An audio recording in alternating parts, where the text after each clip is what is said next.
নমস্কার বন্ধুরা, তোমাদের সঙ্গে আজকে আমি একটা দই কাতলার রেসিপি শেয়ার করব। তো এখানে আমি 3 পিস কাতলা মাছ নিয়েছি আদা রসুন কাঁচা লঙ্কার পেস্ট, আর নিয়েছি পেঁয়াজ বাটা। এখানে কাজু বাদাম আর পোস্তর একটা পেস্ট নিয়েছি, আর নিয়েছি ফ্যাটানো টক দইটাকে আমি ফেটিয়ে নিয়েছি। এবার আমি এখানে কাতলা মাছে নুন আর হলুদ মাখিয়ে নেব।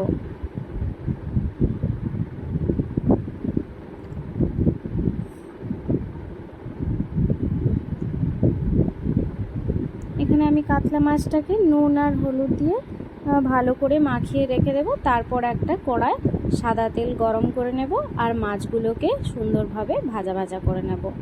মাছগুলো খুব কড়া করে ভাজবো না, একদম দুপাশটা হালকা লাল লাল হয়ে আসবে এই রকম করে ভাজবো, কারণ দই কাতলাতে নরম নরম মাছ একটু খেতে ভালো লাগে।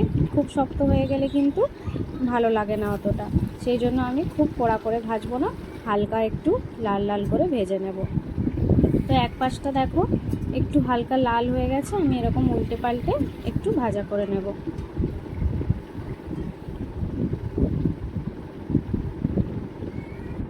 মাছগুলো দেখো ভাজা হয়ে গেছে হালকা লাল লাল করে, এবার আমি তুলে রেখে দেব। আর ওই একই তেলে কিছু আমি ফোড়ন দেব। তেজপাতা, শুকনো লঙ্কা, গোটা জিরে আর গোটা গরম মশলা আমি এখানে ফোড়ন দিয়ে দিলাম। এবার ফোড়নটা হালকা একটু ভাজা হয়ে গেলে আমি দিয়ে দেব পেঁয়াজ বাটাটা।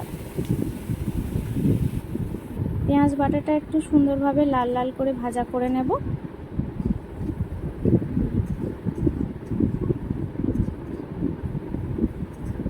এবার পেঁয়াজটা আমার এখানে দেখো হালকা একটু ভাজা হয়ে গেছে।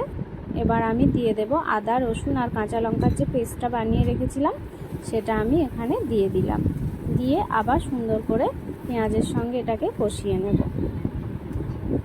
এবারে দেখো মশলা থেকে আমার এখানে তেল ছেড়ে গেছে। এবার আমি এখানে কিছু গুঁড়ো মশলা অ্যাড করব, যেমন এখানে দেব জিরে গুঁড়ো আর অল্প একটু ধনে গুঁড়ো। এটাও আমি ভালো করে কষিয়ে নেব মশলার সঙ্গে। এবার এই মশলাটা কষানো হয়ে গেলে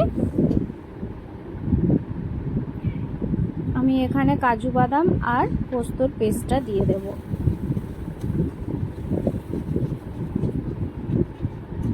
কাজু বাদাম আর পোস্তর পেস্টটা দিয়ে সুন্দরভাবে কষিয়ে নিলাম। দেখো এটা থেকে তেল ছেড়ে গেছে। এবার আমি টক দইটা দিয়ে দেব।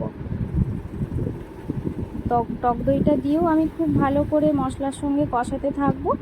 এবার যখন টক দইটা থেকে তেল ছেড়ে আসবে তখন আমি পরিমাণ মতো জল দিয়ে দেব। দেখো সুন্দরভাবে মশলা থেকে তেল ছেড়ে গেছে। এবার আমি পরিমাণ মতো এখানে জল দিয়ে দিলাম। দিয়ে দেব পরিমাণ মতো নুন। গ্রেভিটা আমার এখানে সুন্দরভাবে ফুটে গেছে। এবার আমি মাছগুলো দিয়ে দেব। তোমরা চাইলে হালকা একটু চিনি দিতে পারো, কিন্তু আমি এখানে চিনি দিচ্ছি না, যেহেতু কাজু বাদামটা অল্প মিষ্টি থাকে তাই এমনিতেই মিষ্টি মিষ্টি লাগবে, আর পেঁয়াজটাও হালকা মিষ্টি থাকে তাই চিনি দিচ্ছি না। তোমরা যারা একটু বেশি মিষ্টি খেতে পছন্দ করো তারা অবশ্যই চিনি দেবে। দেখো ঝোলটা আমার এখানে ফুটে গিয়ে গ্রেভিটা একদম ঘন হয়ে গেছে, আর এখানে রেডি হয়ে গেছে আমার দই কাতলা। এবার আমি এটা প্লেটে সার্ভ করে দেব। দেখো কত সুন্দর হয়েছে, গ্রেভিটাও একদম সুন্দর হয়েছে, দেখতেও খুব সুন্দর হয়েছে, আর টেস্টটাও কিন্তু আশা করি খুবই ভালো হবে খেতে।